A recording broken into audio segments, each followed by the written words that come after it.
Hey, women entrepreneurs, ready to turn your big ideas into reality? At CIBC, we believe in empowering women to lead, innovate, and thrive, and we're cheering you on every step of the way. Discover the CIBC Women Entrepreneurs Hub. Connect with inspiring mentors, swap stories with fellow entrepreneurs, and access resources made just for you. Because every business is unique, and you don't have to do it alone. Whether you're just starting out or taking your business to the next level, CIBC is here to support you. Visit cibc.com/womenentrepreneurs and find out how CIBC can help your business soar. Welcome to the Startup Women podcast. Today's guest is Sandra Perron, founder and president of the Pepper Pod. In 1990, Sandra made history as Canada's first female infantry officer. Her memoir, Outstanding in the Field, is a Globe and Mail best book and has been turned into a film. She started Pepper Pod in 2020 as a nonprofit organization that supports women who are transitioning out of the military or RCMP into civilian life, even if their release was years ago. Pepper Pod is nestled in the lush woods of Quebec's Gatineau Hills, a serene backdrop for Sandra's mission to create a soft and safe space for women to come together. Sandra, welcome to the show. Hi. I'm so excited to have you here. Thank you for this wonderful invitation. Oh my gosh, of course. We really like in this show to get into the pivotal moments that really stand out for what makes your business what it is today, and especially you as a founder. And we like to have, the conversations that maybe not everybody is privy to of what's really happening behind the scenes, a lot of the not so pretty stuff too. But before we get into that, I know that for a lot of us, our businesses come from a need we experienced ourselves. And I'm curious, can you tell us a bit about your own experience transitioning into civilian life and if that's part of what inspired you? Oh, it absolutely did. When I left the military, it was a bit of a surprise to me. I wasn't expecting to leave that quickly. I thought I was going to have a long career, and things happened, after 2 tours in Yugoslavia and the climate, the cultural climate. And so I left and realized that the only women I had around me, apart from my 3 sisters, who are my best friends, were these women that I had been on a retreat with many, many years ago. There was no women around me in the military. Mm-hmm. And so if it hadn't been for them supporting me through this very tough transition of leaving the military, I don't know where I would be today. And so I wanted to give that to women as they leave the military and the RCMP. I know that, just from an outsider looking in, we know that a woman's experience in military probably does feel very different than maybe a man's experience. And I'm wondering if there's anything in that transition out that you feel like as women stands out with that experience. I think the overall difference is that when men leave the military, they are surrounded by other men, and they continue on that friendship, going for beers and going to play golf. And women have not had that because there's just not that many women. So they've had maybe a handful, and they long for that. And because it's so unique, that environment, very few women can understand what they've been through, the language, the culture, the experiences. And so they're left with very little, very, very small support network. I think so many of us have seen that in our own lives, whether it's going through a sport or even as founders and entrepreneurs. We know that having people around us that get it can really make or break your experience, right? It can propel you into the future. It can also make you feel very validated. And usually it's a mix of those things, right? Mm-hmm. Oh, it absolutely is. And especially when women are retiring from the military or RCMP, they're at a certain age and their bodies are changing. Often they haven't been around that many women, so they don't understand what is happening to them. They may understand a little bit about the hot flashes and the lack of sleep and some of the more common symptoms of that stage of their life, menopause. But when they're around other women their age, and then they feel normal again because they understand that many women are going through that. Mm-hmm. That's such an interesting point, how it does make sense that the time that most women are leaving the military is right in line with a lot of physical changes they're experiencing. Yeah. So you mentioned that your military career was shorter than maybe you expected. Was entrepreneurship ever something that was on your mind? Did you surprise yourself with this business idea? I did. Because I had never thought I'd be an entrepreneur. I thought I would be in the military till, I retired and that was it. But I loved it. I loved the idea of having my own business, being my own boss, and just seeing something grow from the ground up. So I got excited real fast. When I left the military, at first I started working for General Motors and then Bombardier Aerospace, again, as part of a big corporation. And then when I left that and decided to start my own company and my own kind of mission, life got really exciting. Oh, tell me more. I love that. Well, you grow as you go, really, and you learn real fast that you have to do everything. And sometimes that means cooking and cleaning toilets for a bunch of women, and other times it means designing a grant application in less than 24 hours. And so it's you grow at light speed, but you learn too. So equally as fast, right? Yeah. And coming from your experience as an infantry officer too, do you feel like there was certain leadership qualities, whether it's with the team that's helping you at Pepper Pod or even with bringing those women together? What qualities do you find really transfer over from that experience? I think for me, the quality that transferred the most was that when I initially wanted to join the infantry, there were no other women. And so people told me all the time, there's no women in the infantry, women don't belong in combat and all those things. And when I did it finally and graduated and top honors everywhere, and understood that I could do this, all of a sudden I started thinking, well, what else can I do that people say we can't do that I want to do? And my limiting beliefs were just shot out of the water. They were just eliminated right away. So I never asked myself, or I don't listen to that voice that says, you can't do this. It's always, yeah, you can do this. Let's find a way to do it. That was the number one quality. And of course, leadership and just trying to figure out how to work in a team and make things happen definitely has served me well. Oh, I love that. I got goosebumps when you said that. It's like, what else can I prove to both myself and the rest of the world? And really, obviously, opening the door for so many other women, especially in that space, which we appreciate. So when you're coming about this idea, we have these retreats, right? That's the main part of the business, is bringing the women together. But there's also this physical component to your business where you have an actual location for these women. When you're getting started, that feels to me like, oh my goodness, where do I start? I've never even started a business before. Do I need the physical space at the gate? Do I host a retreat? What was the first thing that you did to get it off the ground? Well, initially, I used to do them wherever I could find like Airbnbs. And I did one at a yurt one time in like minus 28 degrees. It was freezing, but it was warm inside. The women to this day, like, speak very highly of that weekend. And so it took a while for me to have my own place. But I realized quickly that I wanted to spoil the women. I wanted them to come and have good beds and have good sheets. And we as women have never had a place designed for us when you are in an environment that's traditionally underrepresented. And I think the Army, the Armed Forces qualifies as that. We've never had a place that was designed by women for women. And so that's what I wanted to do. And I had fun with it. Oh my gosh, from designing and decorating and just with this whole idea of I want to spoil the women that come here. They deserve it.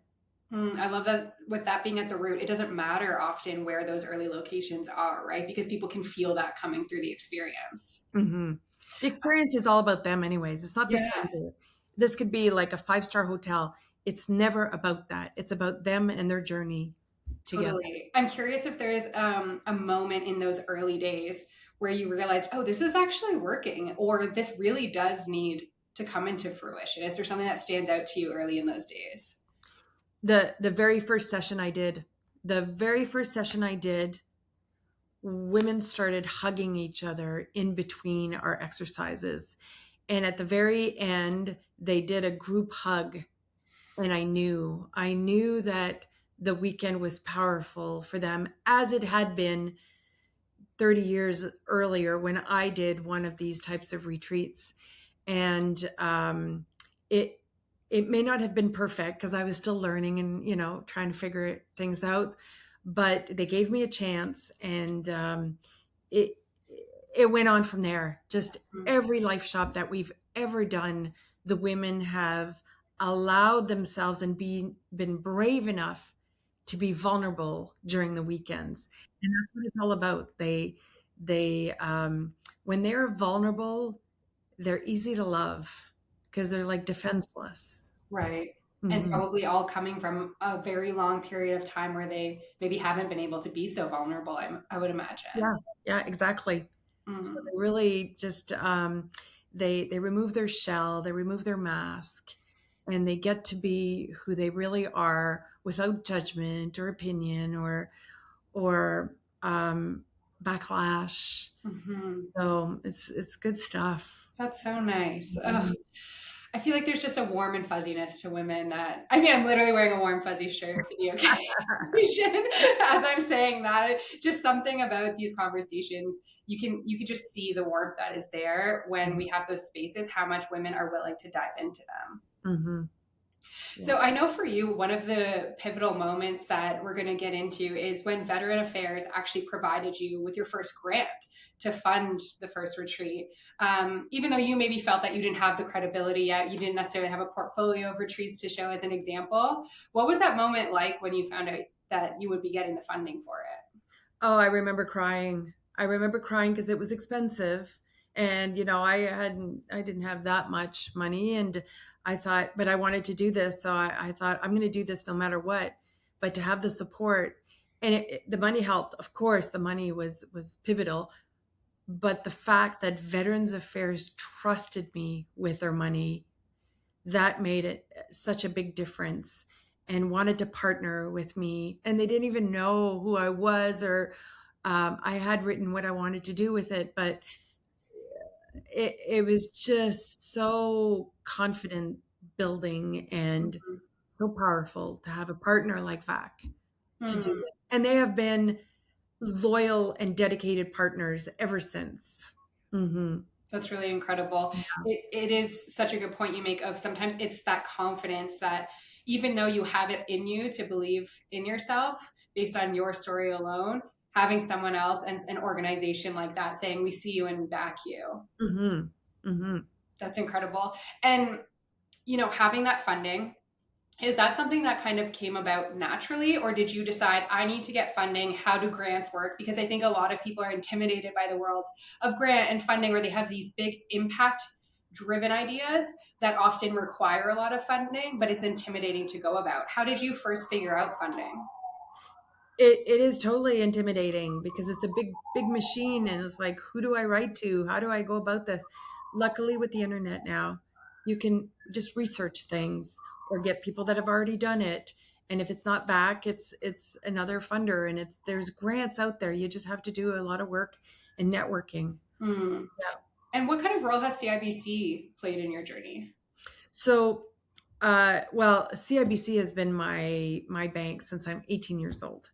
Every challenge I've ever had in life, financial challenge, my financial advisor, Alison McGregor, has been there every step of the way. And so when it came time when we outgrew our first Pepper Pod retreat center, the the first person I went to was her to say, I need to buy a bigger place. We need to upscale. We need to do something else. And she put me in contact with, the business side of CIBC. But again, to know that you have people like that believe in your dreams, that will find a way, that say from the get-go, let's figure out how to do this together. It makes such a difference. Hmm. Yeah. Yeah, we hear from a lot of co-founders on this show too of, always having that other person is really helpful. So when you are in it as a sole founder, you do rely more on these networks of people where you can go to the Allisons of the world and have even that pep talk if you need it, or the strategy conversation. And I think especially with these spaces like banks, what a lot of founders don't realize is how many businesses they get to see every day, right? Mhm. So once we tap into those resources, we're able to really tap into so many different founder experiences and get some of the behind the scenes that we wouldn't otherwise get. Mhm. That's awesome. Yeah. And I would love if you can talk to us a little bit about your decision to build this as a nonprofit organization. I think I have the heart of a philanthropist. I think, I mean, I love money, don't get me wrong, but I love money to do stuff with it, and not to consume, or to really to accomplish the mission that I've given myself for the rest of my life. And so I wanted this organization to be a way for me to give back to women who are in turn paving the way for other women and the next generation of women. So the decision was very easy. It was this organization. My why is to give back, and to give back to women who have served the country. Hmm. The second part of that is, so Veterans Affairs were good to me when I struggled in life with PTSD, and Veterans Affairs was very good to me. They supported me. They found me all the resources and the tools that I needed, financial and otherwise. And so I felt, well, I'm covered that way. I'm good. They've got my back on that. It's my turn to give to other women veterans who need it. Hmm. So That's really lovely. mhm. Do you feel like along the way there's been any particular challenges by being a nonprofit specifically, or do you feel like it's comparable to another business founder? Well, so I've never been in a different kind of organization than a nonprofit, except for the commercial, the big corporations. But I can tell you that there are definitely some challenges. First of all, it's like you're building the plane while flying it with passengers on board and serving cocktails. Right. You're doing it all. And you're learning as you go. So whether it's grant writing and using the right terms to get the right kind of funding. And also, I mean, I have been very blessed. I'm surrounded by organizations that want to support us, but they want to support us by saying, we want to give you some money for a special project. Do you have a special project? So essentially, we're buying more work. Right. Nobody knocks on our door and says, here, take this money. I'd like to pay for employee number 3. Yeah, or I would like to just, buy toilet paper with this, or just, Right. None of them do that. It's not sexy for them, or very few of them. So we have had one. We've had Lee Cross, Rosalind Byrne, who from the get-go said, take this money, use it to take care of yourself, because you are the heart of this organization. I've always remembered that. And just to know that, this is my backup. The money is there in case something happens. Again, it's very powerful. Mm-hmm. And how do you find you've navigated figuring out how to balance your time and your energy and your capacity for things like applying or writing grant applications, but then turning around and hosting these retreats? How do you balance that and figure out where to put that time and energy? Yeah, I haven't. Can you look at the back of my eyes? I have not. I still struggle with that. My team will tell you that, they sometimes they shoo me away and say, go relax, go read, go do something. I still have a little bit of a challenge. Mm. The thing is, when you love what you do so much and it feeds your soul, you can have kind of like indigestion, because it's so good that you just take on more than you should. My saving grace here has been this place, the outdoors, my dog, the alpacas, because we have alpacas now. Crazy. Yes, I need to hear more about this after. It's crazy. So every day I'm outdoors and just taking care of little critters that just give back, so. Yeah, I think it's so important for us to realize we can still burn ourselves out doing the thing that we love. And we just get sometimes more blinded by it because we are enjoying ourselves, that sometimes we require those support systems. I love hearing that your team knows to tell you to bugger off sometimes and go relax, because it's true. It can fuel us in a different way, but it also means it can blind us a little, right? So I think it's important to be aware of. But I love that nature is built right into your business. And it's such a good reminder for people of, hey, what are the things that recharge you? I think nature, for so many of us, we all need more fresh air, but is there a way you can actually integrate that in your business so that you can be filling your cup at the same time? We do that. We do like things like stand up paddleboarding and snow. We call it snow skiing because it's all women, snowshoeing, snow skiing. We have little activities like that. You know we could say, oh, we're too busy, and it's like, no, we're going to do this for women veterans, and at the same time, it forces us to go out and get some fresh air and spend a day Yeah.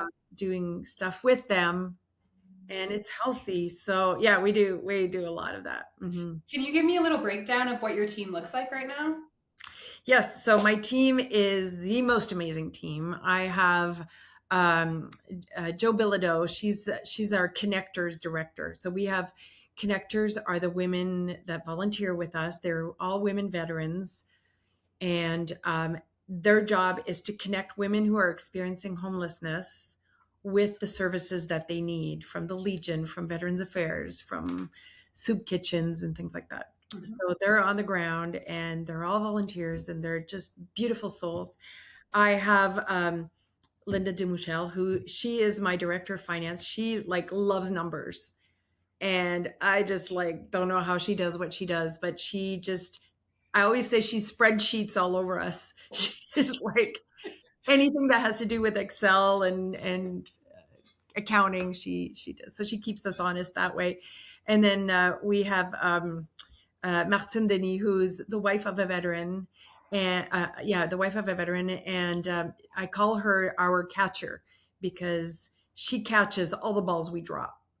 She does like everything: the food, the organization, the coordination. She drives our big 12-passenger van. She's like amazing. So, and then we have two facilitators that are training to take my place so that I can, take a little bit of more of a break. So, yeah, right now that's the team. Yeah, it's so nice to hear you. I can tell you're passionate about the people that you have on board. For a lot of people, it feels hard to find those people that do feel like superstars, and it feels like you have three of them right there for you. How did you go about building your team and figuring out, okay, was it more about what role that I need to hire? Or was it more, these great people are coming into my life and I see where they can fit in the business, or something other than that? That's exactly the way I went about it. Is I meet this incredible women. That they've all been women because we're a women's organization so far, and I just say, okay, let's see how we can fit them in to our team. I've been blessed. I always say that's my superpower, is attracting these amazing people that that can fill some gaps in the needs that we have. So that's my motto in life. It's like, do what you do best and network the rest.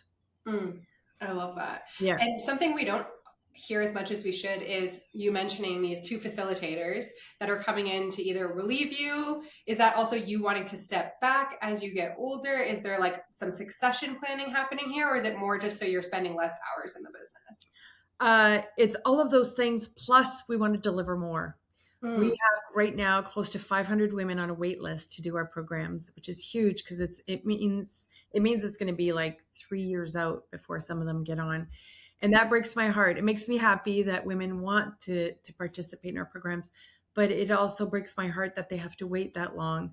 And so by bringing on these two facilitators that are going to be just amazing when they're ready to facilitate these life shops, we can offer more.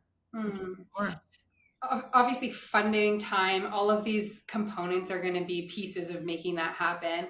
I was, really hopeful to hear that men's organizations are actually a large investor in PepperPod. Can you talk to us a bit about that? There's actually several, I don't know if I'd call them men's organizations, but they're definitely organizations that have underrepresentation of women. And from the get-go, they came to me and said, look, we do a lot for men's organizations, for projects that involve men. We want to do something for women. So what can we do? And we've had like commissioners in Lockheed Martin, Leonardo, Boeing, huge organizations. As a matter of fact, the commissionaires, when I first bought the house to do this project, I sat on their board of directors, and they said, well, we're going to give you money. And I said, you can't. There's a huge conflict of interest. I sit on your board of directors, so thank you. There was all men at the time. And they met secretly with a lawyer while I wasn't there, voted to give us money, and they bought all the beds, the mattresses, the bedding, everything that we needed to have. That's really beautiful. That even makes me a little emotional for you. I mean, me too at the time. It just warmed my heart. And these are all men wanting to do something for women. So I love that aspect. I love, love, love it. When we have work parties here where it's more parties than work, but I mean, we work hard. We always have like husbands that come and pitch in as a way of saying thank you for taking care of my partner and of taking care of women veterans in general. So it's lovely. It's such an important conversation in allyship of any form, right? With underrepresented groups. We need the white men showing up to the BIPOC events, right? Yeah. I think it is so important to see. It's so great when we can have these spaces that are for women, by women, but we want to see the men standing up as well, right? You're so right. Because especially a women's retreat center, we don't want to give the message that it's you against us, or that we have it out for you, or we're burning bras, or right. It really is a partnership, even though this is a center for women. And so they show up in droves and help us. I love it. So we've talked a little bit about the retreats and the space. Can you tell us more about what this space actually looks like? First the space, and then I'd love to dive into the retreats. Yeah. So the space itself is our new space is a farm. Actually, it's an alpaca farm in Farm Point, Chelsea, Quebec. It's gorgeous. It's on 18 acres with little hills. It's in the Gatineau Hills still. It's a beautiful property. We're actually flipping it now into the center. So we're setting up the bunkie downstairs and stuff. We're going to have an accessible garden. So we're building a garden this summer that will be designed for accessibility and inclusivity. So we have women in our network that are legally blind. We have women with fibromyalgia. We have some that are missing limbs. And so they're going to be able to garden with their different abilities and things like that. So, and we have alpacas. I think I mentioned that. Yeah, talk to me more about that. What are they doing there? So when we bought this place, finally we had the mortgage from CIBC, and I told the property owners, I said, look, I got a mortgage to buy this place. Now I'm working to get the money to buy the alpacas. And the couple said, we love what you do with women veterans. We're giving you the alpacas. Oh, wow. Yeah. And their lead alpaca is the national champion. She's got more ribbons. She's got enough ribbons to cover a whole wall. Oh, of course she does. I love that. How fitting. Yeah. So we have 6 alpacas, and it came with the Great Pyrenees to take care of them. He's just a big teddy bear, 140 pounds of like pure white polar bear. And so now there are our fur babies. I love that. And are they hanging around during the retreat? Do the women get to interact with them? Are they off in the distance? Well, we haven't had any retreats here because we're still flying the center. But in 3 weeks, they're going to be here. They're really excited about meeting the girls. I call them all the girls. And even though we have a boy. And we're going to integrate it into the program because animals are such good therapy no matter what. Absolutely. Yeah. So talk to me a little bit about the new space. So purchasing land, what kind of was that more just out of a need for, okay, we need to actually own the spaces and we need to be consistent with the experience? How did you go about making that decision and taking next steps? Yeah, so we started the first 5 years, the retreats were done in my own personal property. And that has its challenges. It was good because it was free. You know, I didn't charge rent or anything, but the perception of it, you know, and I wanted a property that was owned by the Pepper Pod so we can invest in it. We can have partners. And so this is why it came about. Also, like I mentioned earlier, we outgrew the other Pepper Pod. It was on a smaller piece of land surrounded by trees. It was beautiful, but we needed more space. We need intimacy. We need a place where we can do all sorts of projects and be outdoors. And so this place was very timely. Mm-hmm. And did you look at quite a few properties before finding this one? Was the one? That was the one. I saw it in the paper. It wasn't supposed to be in the paper that early. They'd made a mistake and and I went up to the owners and I said, I'm buying your property. This is where it's going to be. Like totally sold all my leverage. I just had absolutely no leverage after that because they knew I wanted it. But we just talked for 5 hours, the owner and I, and decided, yeah, this is the right fit. So. Mm-hmm. I see that a lot in real estate. We see these big headlines and, how much people are bidding over. But I think so often, especially in these scenarios, like there's so much more heart in it than people get to see, right? We don't get to hear these stories. We hear about the property that sold 100K over. We don't get to hear that they gifted alpacas and you spoke for 5 hours. Yeah. And I think that's really beautiful in itself of just showing the community around the economy too. Yeah. Yeah.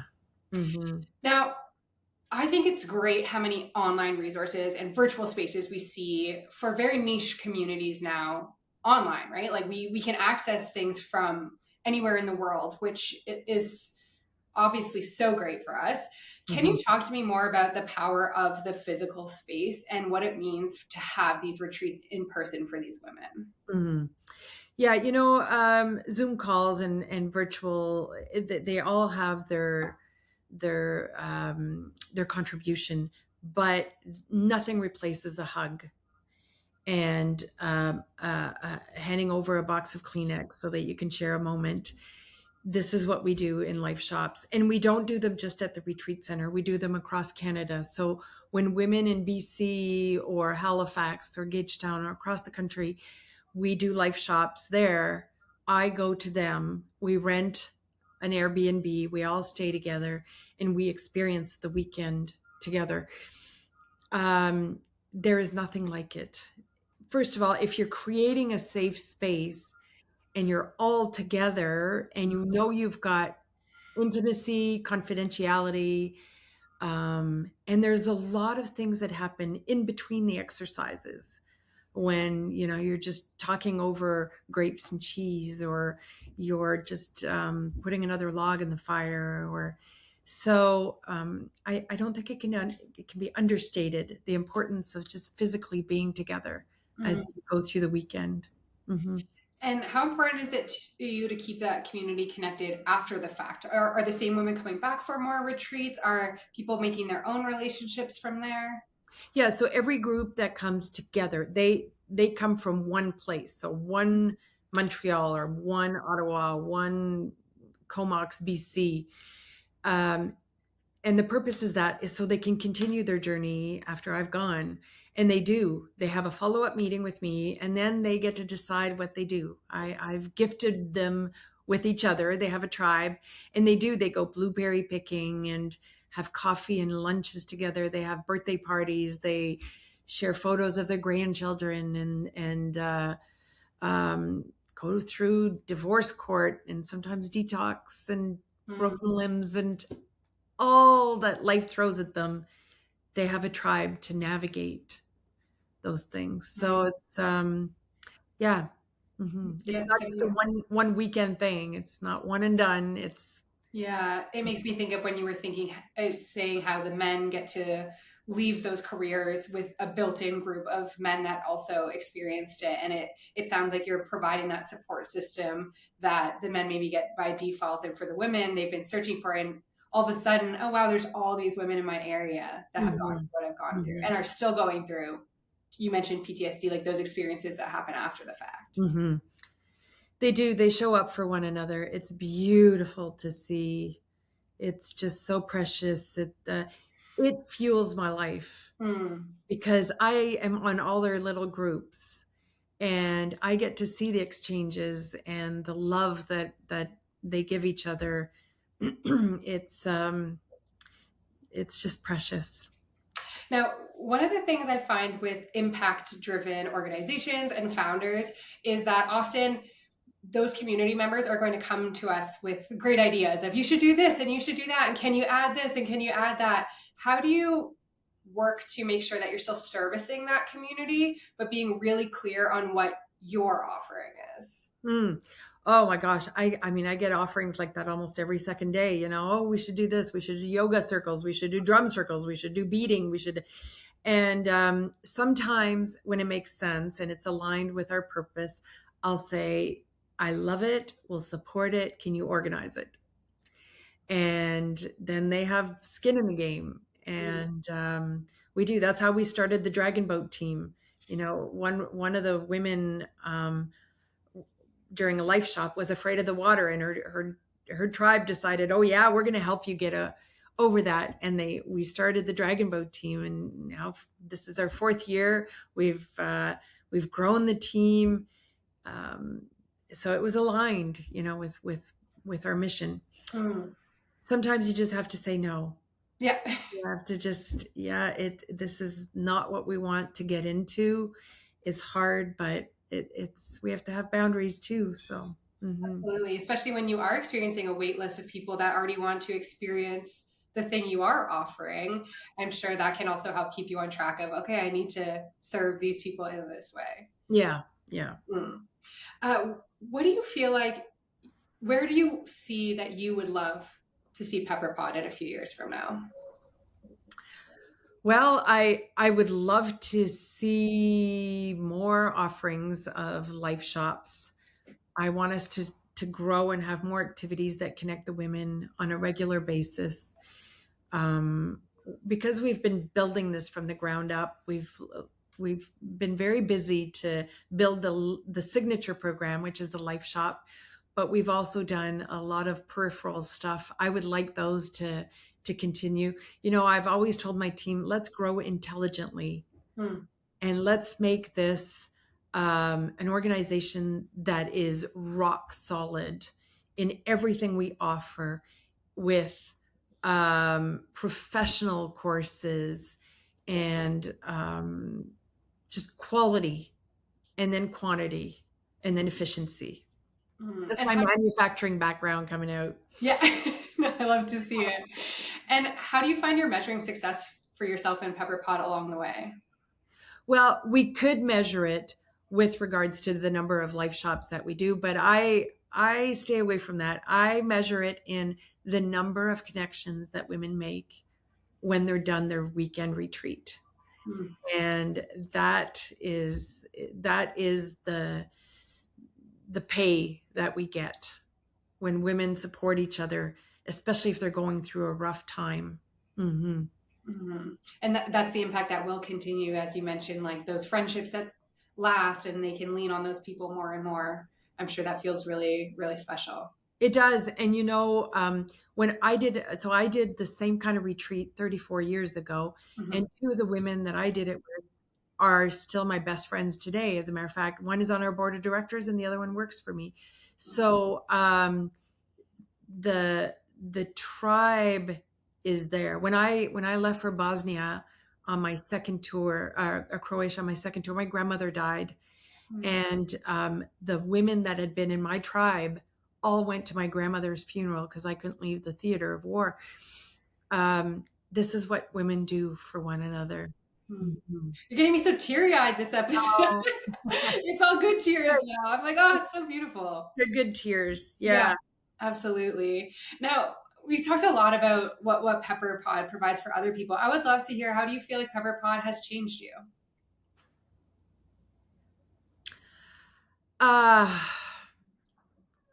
It has given me such a purpose in life to help all these women, to create an environment for them where they can grow and heal and flourish and lean on one another. It has been the most rewarding experience of my life. I have grown in so many ways. it's also helped me understand the journey that I myself had in healing and forgiving. So, yeah, I think that's how it's really had an impact in my life. Oh, that's really lovely. I think, hearing how driven you are, it doesn't surprise me that you were able to get this going right off the ground. Having those iterations of first hosting it in your home and then now having this space that you have. I think for a lot of impact driven founders or people that really want to work in the not for profit space, they can get stuck in that beginning phase of I have all these desires, I have all this impact I want to have, but how do I really go and how do I move through those obstacles? What kind of wisdom would you offer them? Um, show up, show up, find people to help you, believe in yourself. Don't worry too much about the how. Just the how will come as you start walking. You'll find the resources when you need them. Just have faith. I think that would be the first piece of advice I'd give them. And the second piece of advice would be, being an entrepreneur, it takes a lot out of you in a multitude of ways. You're going to need a lot of energy. So before you decide to do that, clean your house. Clean the house that is your heart. Make peace with whatever ails you. Forgive the people that have done you bad things. Just clean your house to make space for the energy that you're going to need as you take on this new mission. So important, because to be honest, if you don't do that first, it's going to happen automatically. I think a lot of us have experienced that, the personal growth you never saw coming through building something, because there's no more hiding, right? It's going to uncover all of those things that are happening inside. Yeah. And a final question for you, because I think it's so important for us to help where we can. And we talked a little bit about allyship. If people actually are curious about providing funding or donations, is this something you're open to? And what's the best way to go about figuring out next steps for that? Yeah, we never refuse donation. For two reasons. The money is always nice because we get a million projects, but also because it lets us know that people care about what we do and that they're all in and they trust us with their funds. So the best way is to go on our PepperPod site, and there's a little donate button, and they can support us that way. To participate, I always tell the women around me and their families that I wanted our retreat center to be in the forest, because we can learn a lot from trees on how to lean on each other and support one another in the storms of our life. So I always tell people, be part of our forest. If it means buying a t-shirt in our she shed, come and help us pick alpaca poop. Just like our Facebook page. Yeah. Good. That's good. That's all we want. I might have to take you up on the poop offer, to be honest. That sounds like a very unique experience and way to get involved. It is. Just get good boots. Yeah. Yes. Noted. Yeah. When I hear Chelsea, Quebec, and I hear alpacas, I just know that it's a magical place. I do. Yeah, it totally is. The alpacas are just the quirkiest, most, the funniest creatures. They got two little teeth on the bottom, and they've got no malice. Oh, well, thank you so much for sharing your story with us. It's really, really inspiring and beautiful. Like I said, I've been teary-eyed multiple points throughout this conversation, but we really appreciate you sharing everything that you've learned so far. Thank you, Mallory. And thank you to CIBC for really being there every step of the way.